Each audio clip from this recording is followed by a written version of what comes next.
Boas-vindas a esta análise. Vamos direto ao ponto, mergulhando de cabeça num texto antigo e profundamente dramático. Hoje, a nossa exploração é sobre o livro de Abacuque.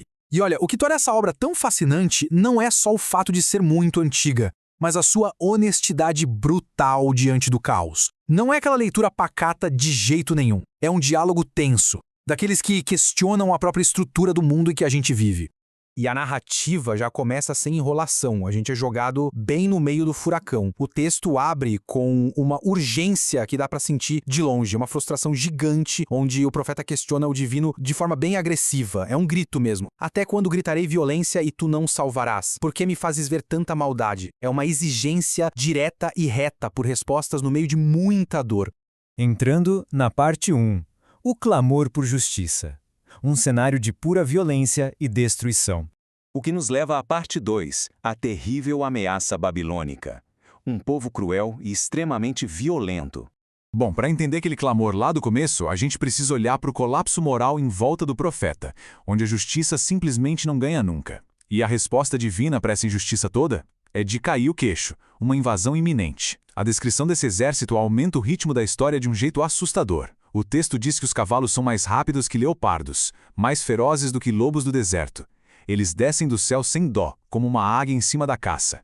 É uma força veloz, quase animalesca que avança atropelando tudo como o vento. Absolutamente aterrorizante. E é aqui que a gente esbarra num problema filosófico imenso, que captura exatamente a confusão na cabeça de Abacuque. A expectativa lógica dele é a seguinte: o divino tem olhos puros demais para tolerar o mal, certo? Mas a realidade chocante é que essa força babilônica cruel está recebendo luz verde para tratar os seres humanos como peixes numa rede, arrastando povos inteiros sem a menor piedade. A grande questão que fica martelando é: como é que o mal pode ser usado para punir o mal? Seguindo para a parte 3, a espera na torre, prestando atenção ao que vai ser dito. No meio dessa tensão toda e de uma crise insuportável, o profeta toma uma decisão.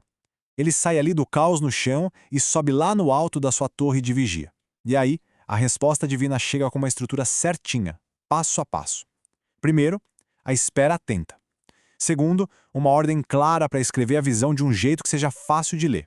E o terceiro passo, que é fundamental, confiar no tempo exato. A narrativa deixa bem claro que, mesmo que pareça demorar, a visão vai se cumprir na hora certa.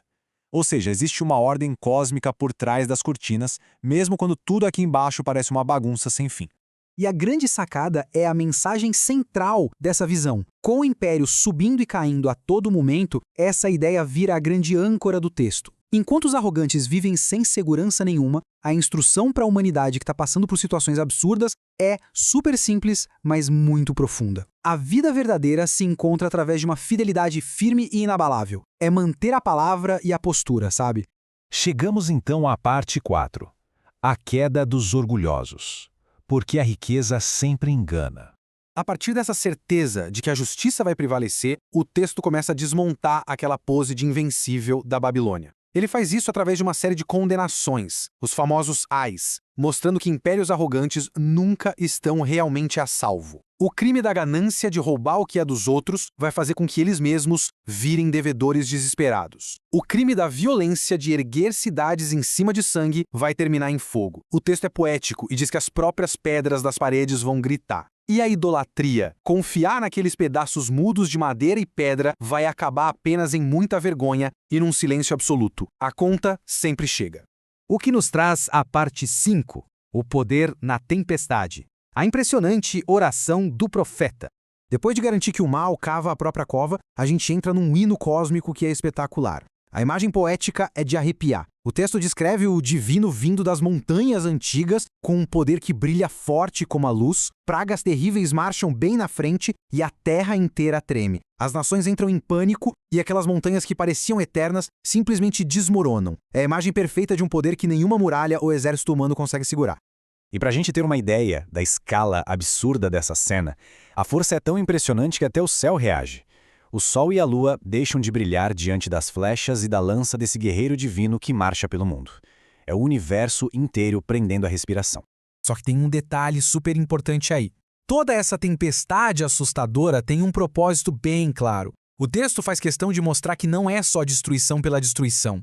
marchar sobre aquele mar furioso, quebrar o orgulho das nações, tudo isso acontece por um motivo: sair para salvar o povo. No fim das contas, a força opressora é esmagada exatamente para trazer salvação e justiça para quem está sendo oprimido.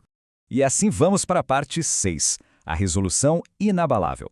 A difícil decisão de esperar tranquilo, tentando processar o terror absoluto no mundo e a imensidão de toda essa visão cósmica, o profeta acaba admitindo a própria fragilidade. Ele diz que os lábios tremem e as forças simplesmente somem. É aí que a narrativa descreve um cenário de colapso total. Numa sociedade agrícola antiga, isso significava perder tudo. Pensa com a gente, se a figueira não der fruta, a parreira falhar, o campo não produzir nada e as ovelhas sumirem, isso quer dizer que a economia, a comida e a própria sobrevivência básica foram para o espaço. Acabou a segurança. E é exatamente de cara com a possibilidade desse vazio gigantesco de perder absolutamente tudo que a gente encontra a grande virada do livro. Apesar da devastação completa lá fora, a escolha dele é encontrar alegria do lado de dentro. Mesmo assim, eu me alegrarei. A força não está mais na colheita boa ou se a situação está fácil. A declaração final mostra que essa força invisível faz o andar ficar firme, igual de uma corça, deixando a gente caminhar com segurança até mesmo nos lugares mais altos e perigosos. É de uma resiliência fantástica. Tudo isso nos deixa com um pensamento final muito forte. Essa narrativa de Abacuque não tenta maquiar as coisas, não promete que o sofrimento não vai chegar ou que os tiranos não vão atacar. Mas o texto desafia a gente com uma pergunta que ecoa até hoje. Como a humanidade encontra uma âncora de paz quando parece que o mundo inteiro ao redor está desmoronando?